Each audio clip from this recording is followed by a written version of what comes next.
Heute zeige ich euch, wie ihr eine einfache Beanie nähen könnt aus einem Jersey oder Strickstoff. Das passende Schnittmuster in 2 verschiedenen Mützenlängen findet ihr unten in der Beschreibung.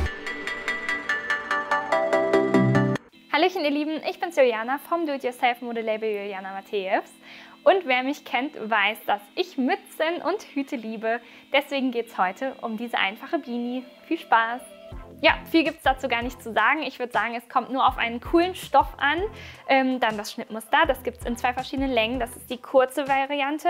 Dann gibt es noch eine längere Variante und dann nichts wie ran an die Nähmaschine. Ihr könnt entweder mit der Overlock-Maschine oder mit der normalen Haushaltsnähmaschine nähen. Ich zeige es euch hier in der Standard-Nähmaschine, gebe aber immer Tipps zu der Overlock dazu. Also worauf wartet ihr? Lasst uns loslegen. Das Schnittmuster könnt ihr euch ganz einfach über den Link in der Beschreibung runterladen oder als Papierschnittmuster zuschicken lassen. Dann kann es losgehen. Und wenn ihr den Stoff, den ich absolut liebe, das habe ich schon beim Rollkragen-Tutorial gesagt, auch haben möchtet, denn der ist so weich, dann lasst es uns wissen und bestellt einfach das Nähset. Da ist alles drin, was ihr braucht in der richtigen Menge und in super guter Qualität. Ja, und bevor ich es nachher vergesse, liked und kommentiert doch bitte dieses Video, wenn es euch gefällt und abonniert auch unseren Kanal, denn dann könnt ihr keinen Teil unserer nächsten Kollektion mehr verpassen. Dann würde ich sagen, ran an die Nähmaschine, macht alles mit, wie ich es euch vormache, pausiert da, wo ihr es braucht und wiederholt so oft ihr möchtet. Viel Spaß! Wenn ihr dann euren Stoff zugeschnitten habt, genau in eurer ausgewählten Größe, dann legt ihn bitte mit der rechten Seite nach oben vor euch hin und faltet ihn dann einmal entlang der langen Kante aufeinander, sodass die geraden Seiten genau aufeinander liegen.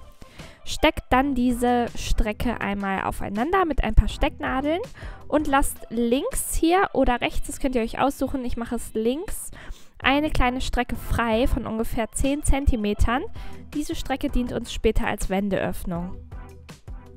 Ich markiere mir da den Anfangspunkt und den Endpunkt von dieser Öffnung mit einer Quernadel und stecke die restliche Strecke ganz normal aufeinander.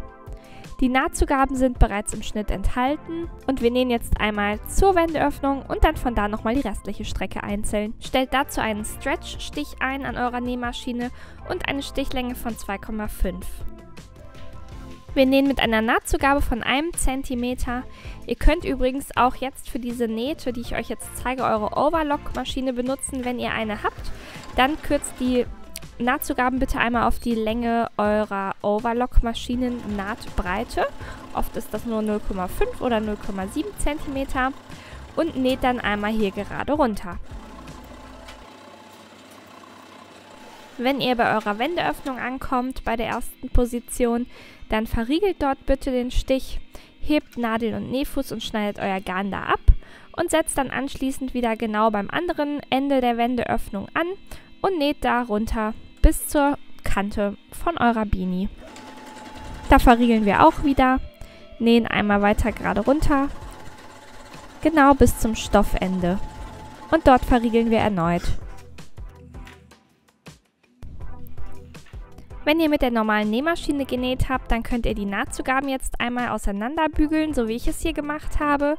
Wenn ihr mit der Overlock-Maschine genäht habt, dann bügelt sie einfach nur platt. Wir werden jetzt hier diese kleinen Krönchen schließen. Und zwar immer erstmal die äußeren Strecken mit einer Naht und einer Nahtzugabe von 1 cm. Diese Strecken stecke ich mir jetzt einmal auseinander, also von meiner äußeren Kante bis zur ersten Spitze jeweils rechts und links und das auch an beiden Seiten meiner Beanie. Ich nähe jetzt also hier 4 einzelne kleine Strecken, das könnt ihr auch mit der Overlock-Maschine machen.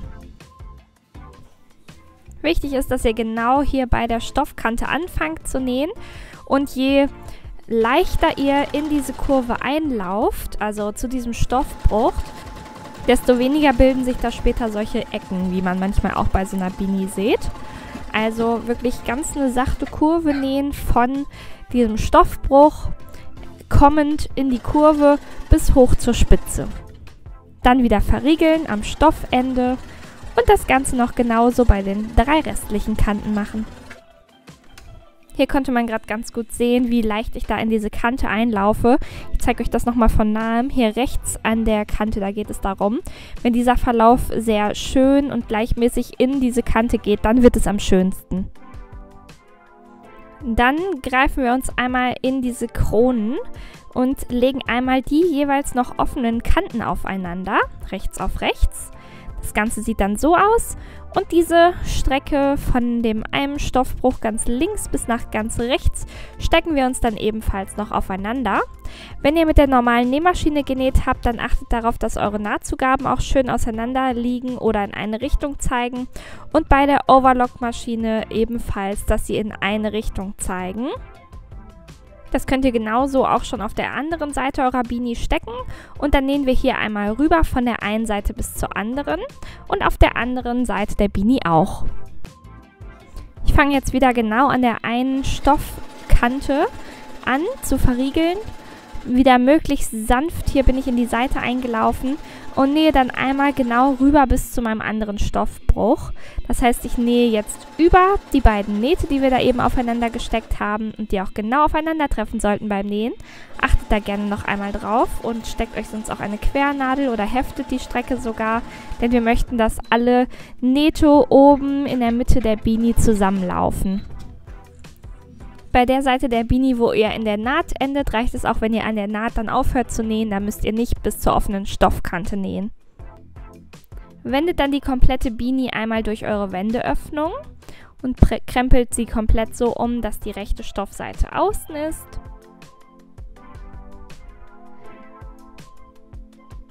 So. Und dann möchten wir noch einmal die Nahtzugaben unserer Wendeöffnung aufeinander stecken.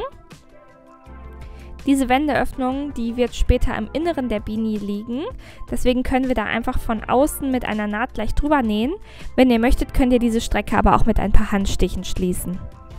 Nur mit der Overlock geht diese Strecke nicht. Also entweder jetzt bei der Nähmaschine ansetzen, dann nähen wir knappkantig zu unserer Kante dort.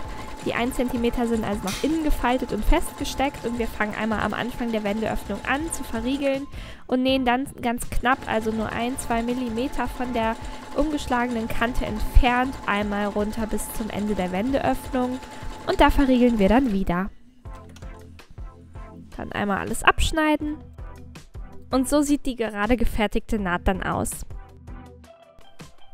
Das war die letzte Naht. Jetzt können wir noch einmal die eine Seite der Beanie in die andere stecken, sodass jetzt unsere beiden Spitzen genau aufeinander liegen. Hier seht ihr nochmal die Wendeöffnung. Die soll innen liegen, deswegen drehe ich mir die Beanie noch einmal um. Dann könntet ihr, wenn ihr möchtet, einmal scharf über die Kante unten bügeln und anschließend dann einfach nur noch den Bereich, den ihr hochfalten möchtet, einmal hochklappen und dann ist das Ganze beendet. Ja, das war es auch schon. Die Beanie ist eines der schnellsten Projekte ever, würde ich sagen, und auch eines der einfachsten. Holt euch viele Komplimente ein, wärmt euch den Kopf im Winter und dann freue ich mich auf unser nächstes gemeinsames Nähprojekt. Wie wäre zum Beispiel der passende Rollkragenpulli dazu? Fühlt euch gedrückt und bis zum nächsten Mal.